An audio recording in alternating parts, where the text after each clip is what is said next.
Hey there, seekers of spiritual, tangible results. Welcome to the No Nonsense Zone, where common sense meets the spiritual.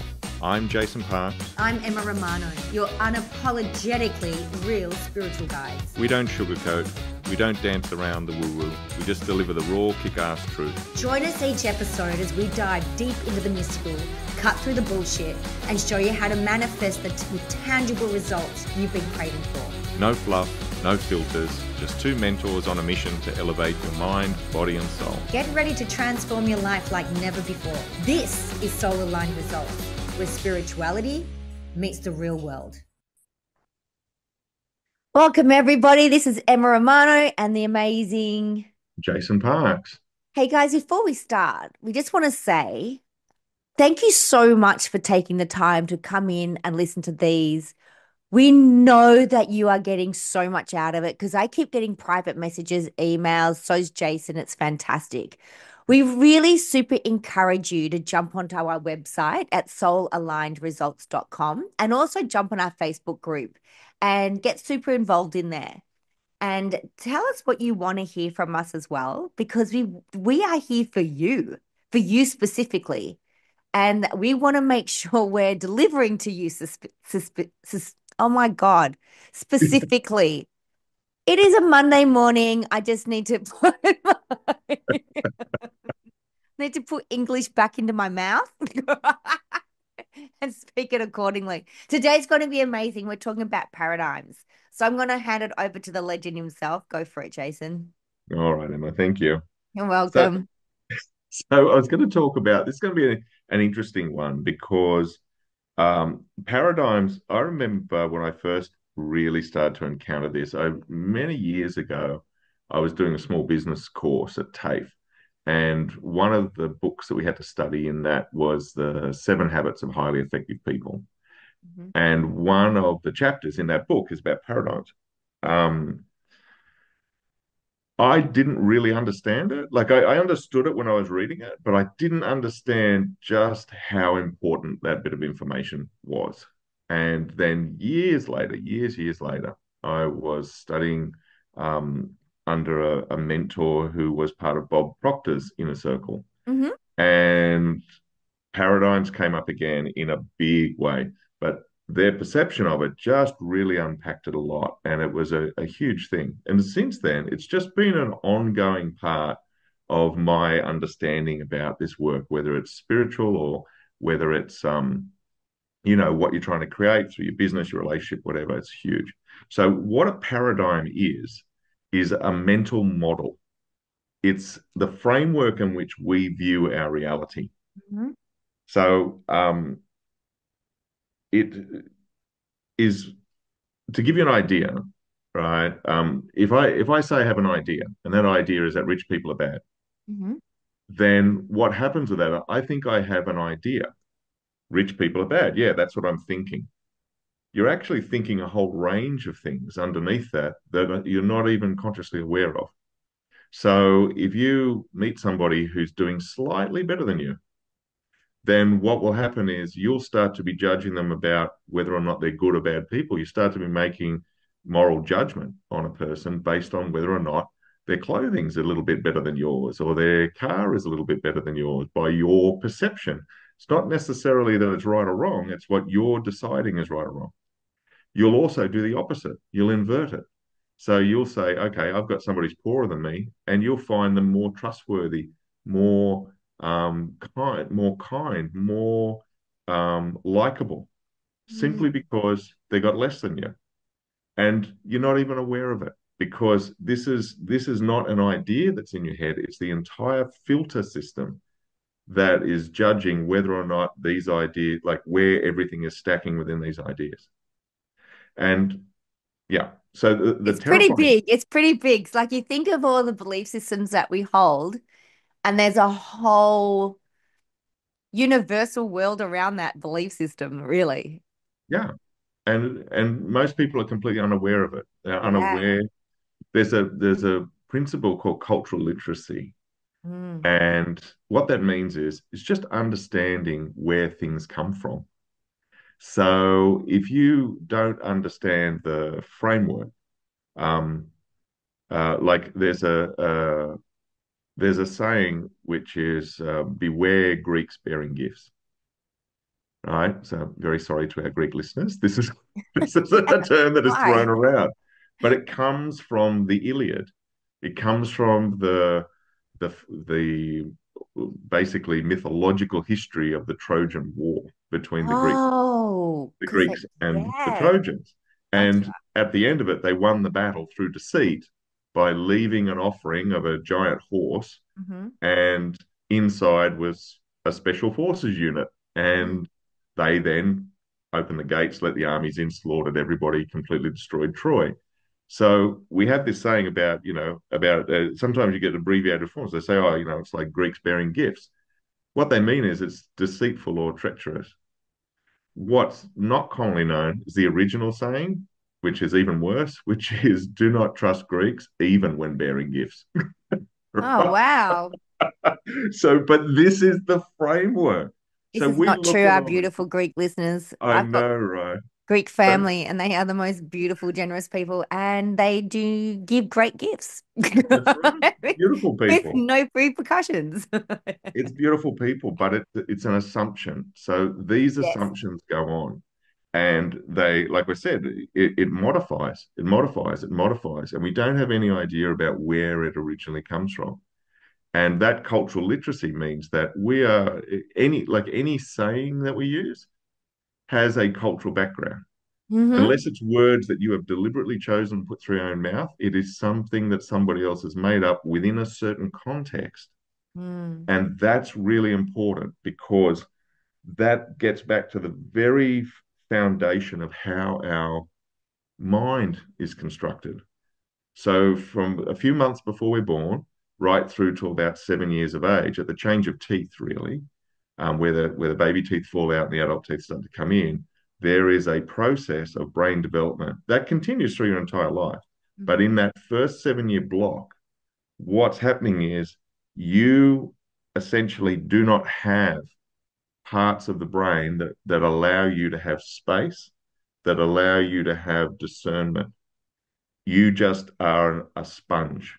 So Yeah. everything around you is coming in, and that will be trauma, that will be bias, that will be vices, that will be wisdom, It's also that will be TV. loving ideas. It's actually all Oh, the way up to age 9, and it's even TV. So a child oh yes, from 0 like to 9, even before birth in utero, whatever yeah. they look on the TV is real. They can't, even if it's a cartoon, they can't decipher that that's a cartoon. No, They think absolutely it's right. it is real. So when Yeah, you've got your little baby on your knee and you're breastfeeding and you're watching the news, don't ever think for a second that that baby is not absorbing every single freaking word of that news. They're absorbing it more than an adult. yeah, exactly right. And it's W- true and real in their world, in their environment. Yeah, completely. Mm. And then you add marketing, and then you add everything else. It's a horrible thing. So it's very important that when you look at something like a paradigm, when it is a mental model, that you recognize that controlling these, understanding them, is absolutely vital to any quality of life experience that you're going to have in future. Because pretty much all of your suffering that you go through is caused by a paradigm that does not allow better options in than what you're getting. All right, let's do an example. Say money, right? So most Yeah. people always worry about, I don't have enough money, blah, blah, blah, blah, right? So I don't have enough money. Explain that. So if someone came on our podcast now and said, Christmas is coming up, or my birthday's coming up, or there's some big event coming up, and I need $1,000 and I can't get $1,000. What Yeah. what would you say to them? How would paradigms work with this? Well, depending on my paradigm, wouldn't it? So if I approach it from like a Chan teacher, like part of my old training, which is like a Zen Buddhist teacher, is that if I was to look at it, I'd say, why do you need $1,000? Because Christmas is coming up. Well, why do you need $1,000 for Christmas? Said, isn't Christmas just an idea? Isn't Christmas an idea? The idea that you need to be spending a lot of money at Christmas, that's just an idea. So that's something you're buying into. You don't need it, you want it. And it's not a problem with that as long as you're clear, as long as you're choosing it. So, really, what you're telling me is that you have a great deal of stress in your life at this moment over an idea that you're clinging to and refuse to let go of. Whose problem is that?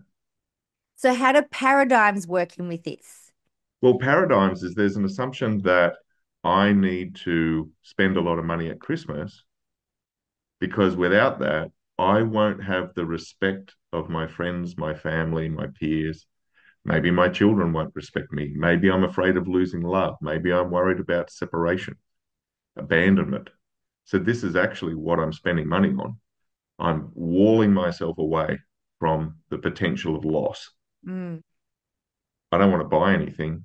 I'm just doing it because I don't want what might happen if I don't. But ultimately, these are just ideas. People, depending on what your family does, I mean, just as an example of that, I mean, yeah, you can say, oh, well, I don't have $1,000. Well, we know looking at energy work that that's not how it works. Yep. The way it works is that you are making a deliberate decision in alignment with your own values. And when you are in integrity, you let go of the resistance to the abundance that surrounds you at all times Mm-hmm. so that it can flow into you. So that's not a problem. You want $1,000, you get $1,000. The reason you haven't got $1,000 is because you're not in integrity. You're not your thoughts, your feelings, your actions, they're not in alignment with each other. So this is why this is not manifesting. But ultimately, if you really want to pull it apart, you've got to say, why am I investing it in the first place? I remember over time that we've done a lot of different things with Christmas in our household with Mm-hmm. two kids. And there's been times when we've had heaps of money, and there's been times when we haven't had heaps of money. Yeah. And one of the most interesting times, which is something that we're actually going back to this year, is making gifts for each other. So when you sit down and you make a gift for each other, and that's just the rule. Everyone's like, oh yeah, we're not buying each other fancy presents. We're making each other something. So they're the best ones. They're the ones where the joy around it is huge. So bring that back into the subject of paradigms. How is that a paradigm? Explain Well, that the to the beautiful people listening. well, the paradigm is the model that we're looking at it from.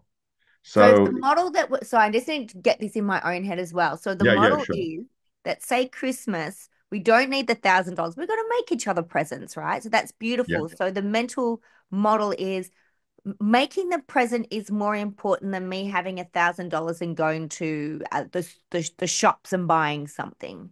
So that's a mental model. How does a paradigm come in with that? So the paradigm is what's attached to that. The paradigm is the framework that's holding it. So if my paradigm is that time with family, connection with family at Christmas is more important than spending money on presents, then if I take that idea and then I allow it to expand over everything, then what's happening is I'm modifying my paradigm.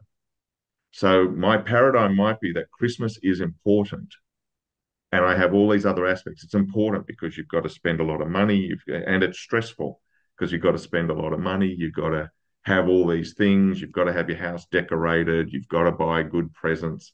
It's okay to go into debt. I mean, it's one of the most craziest things.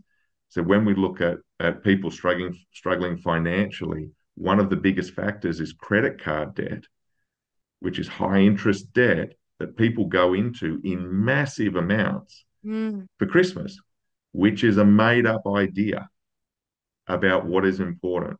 yeah. Christmas, up until the 20th century, the idea of having big, having big presents and so forth was not a thing. Mm. So that was something that was put forward in the business community. I mean, like Australia, we have Halloween as a thing now, We right? never had, I mean, I was born in 71 Yeah. and we never ever had Halloween. I No, it's mean, an the first American thing. time I really heard about it was I was maybe probably 15, 6 or 14 when I started watching horror movies. Yeah, And it was like you'd have a mate over and you'd watch a like Halloween. You'd watch the horror movie together and scream and carry on, that weekend.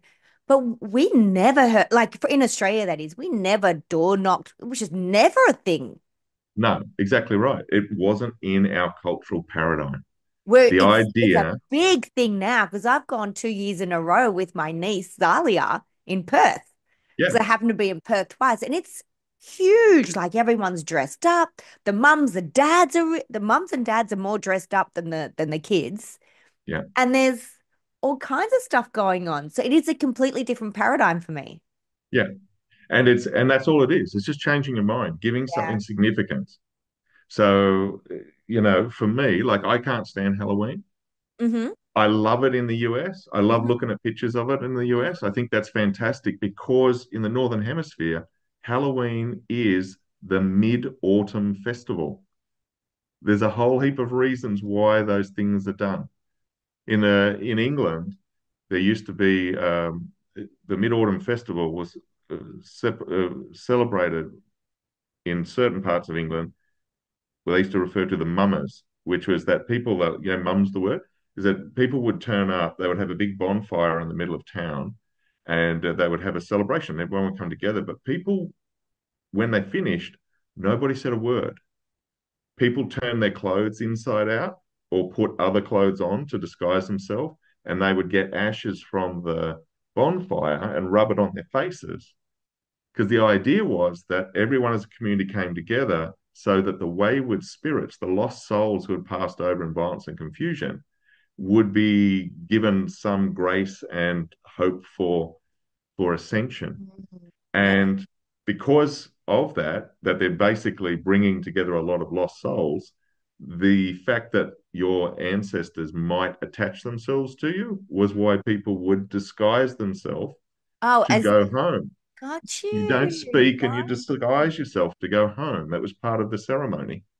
And then that became you dress up as something else. And then it became the idea of the trick or treat instead of the blessings of the ancestors or blessings of the spirit world versus having them attached to you and mess your life up for the next year, mm, right? So the whole thing changes, and we make up different ideas around, attach different ideas to it. mm, And in Australia, so I'm not a fan of it in Australia because I think it's absolutely stupid. It's the completely wrong time of year. mm. You did it in the middle of autumn when the veil is supposed to be thinnest, which is what that whole festival represents. They said, well, that's a different ball game. But we don't. We do it because that's when the Americans do it, and it's become a shopping festival. 100%. So it's a retail process, which Yeah. is a lot of what Christmas has become, what Easter has become. So, Yes. so we have a paradigm that forms around that in Australia, and I can tell you straight away, and you know exactly what I mean. It's the cultural literacy thing. Said when Christmas is finished on Boxing Day, there's two things that happen. The first thing is that all the Christmas stuff goes leftover goes on sale, and the second thing is Easter eggs appear. Yeah. Hot cross buns. That's right. You The can day then after. buy hot cross buns on Boxing Day in Australia. How insane! Yeah. When we It's were it's kids, always on Boxing Day. Yeah. yeah, Emma and I were the same. We're the same age. So when we were kids, you could buy hot cross buns was something to look forward to, and Easter eggs was something to look forward to because you had to kind of wait till Easter till you could get Mm, them, and then you couldn't get them in any other time. that's right.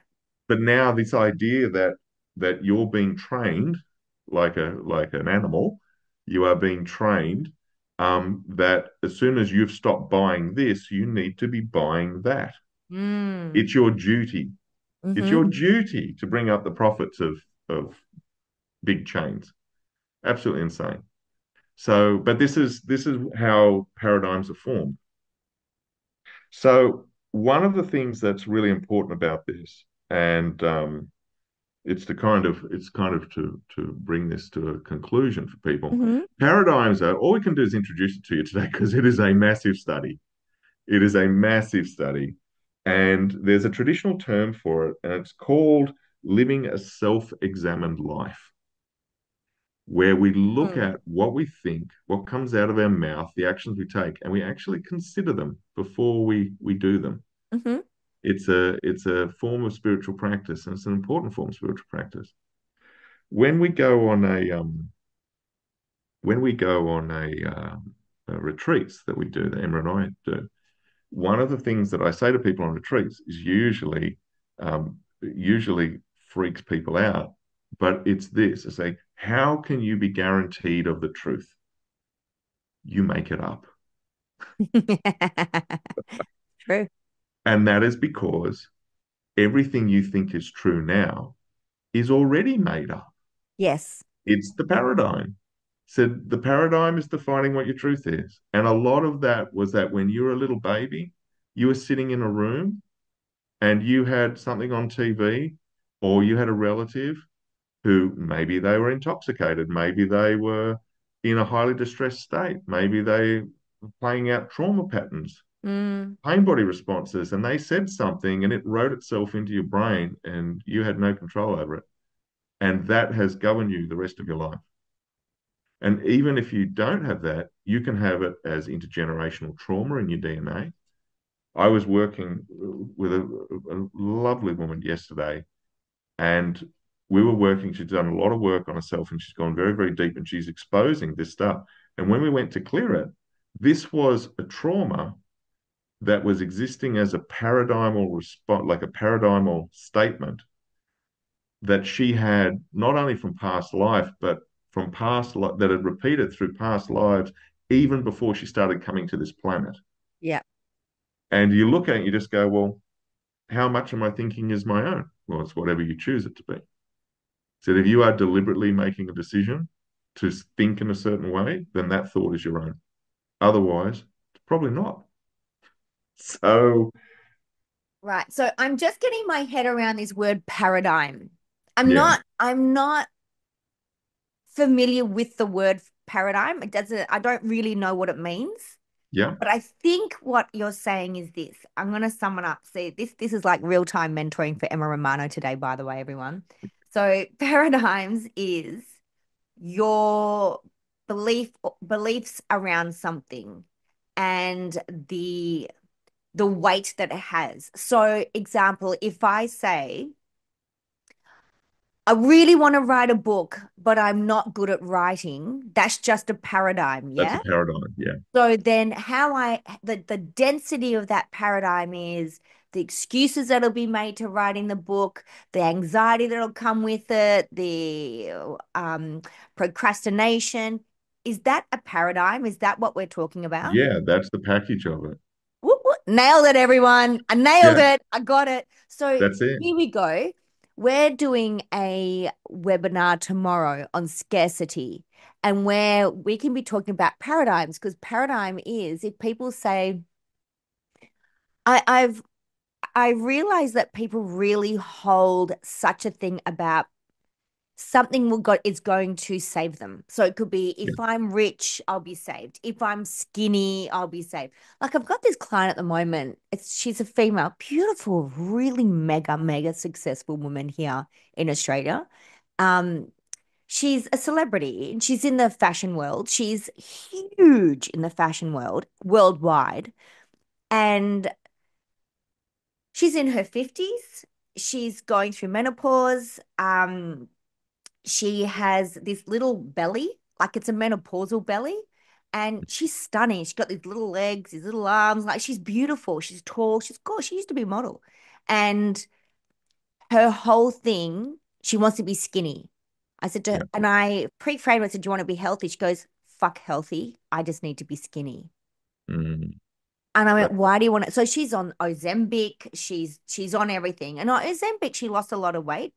yeah. Um, So I said to her, "What's the thing about skinny?" She goes, "Skinny is successful. Skinny means I'm successful. Skinny means this, skinny means that." And I'm like, wow, Said you, exactly.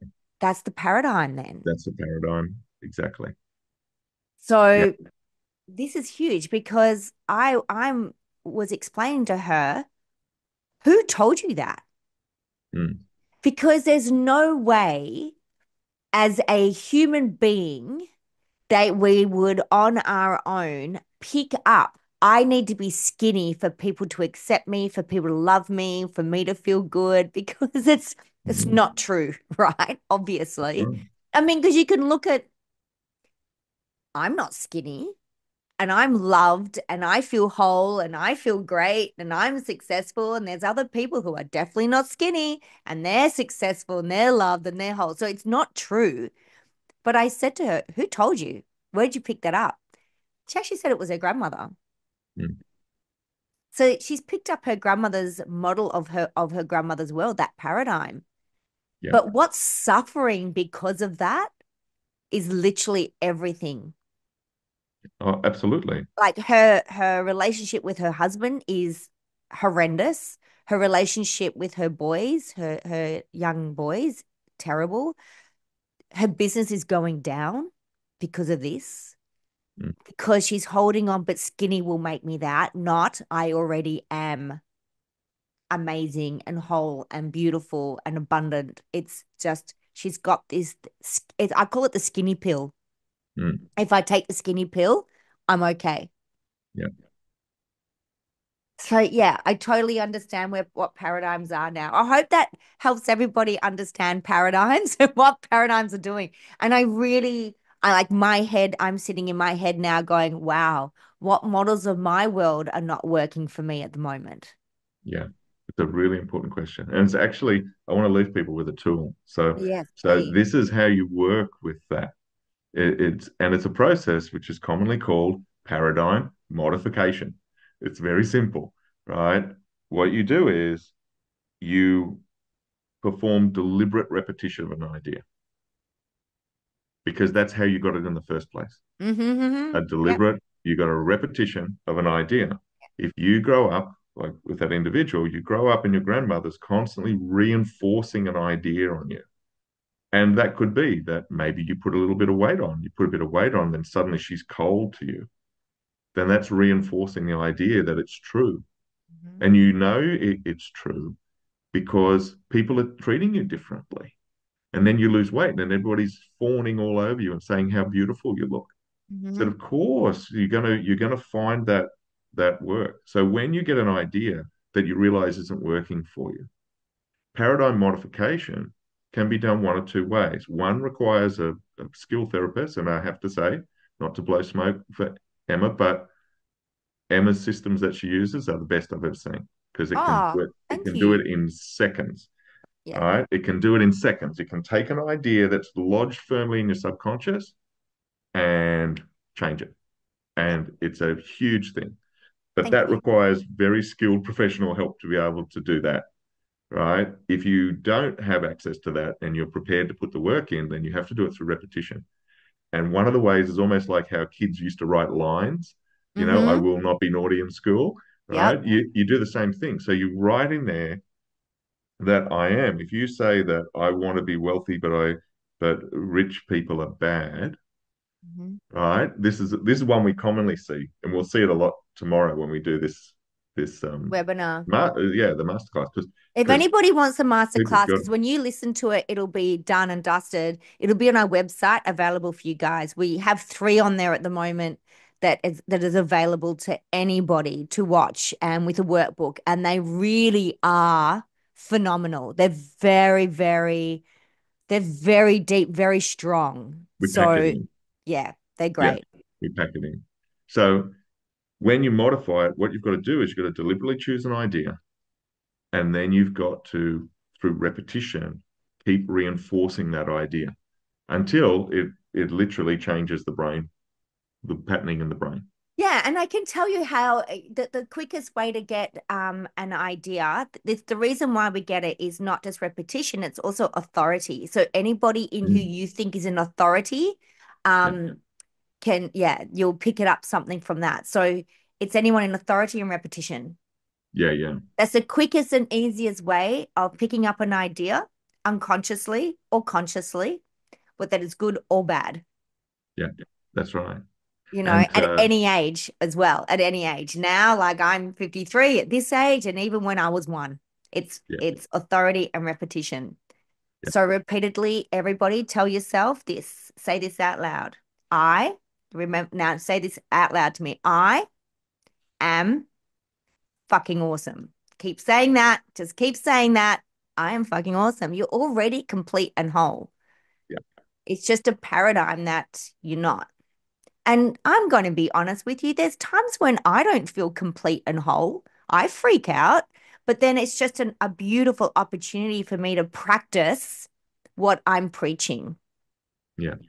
That's all it is. It's just I look at it as an opportunity just to check in with myself when I get those little bouts of, oh no, the bank account, or oh no, the kilo, or oh no, whatever it might be. It's just like, oh, hang on. I'm just checking in. Am I repeatedly telling myself I'm whole without that thing?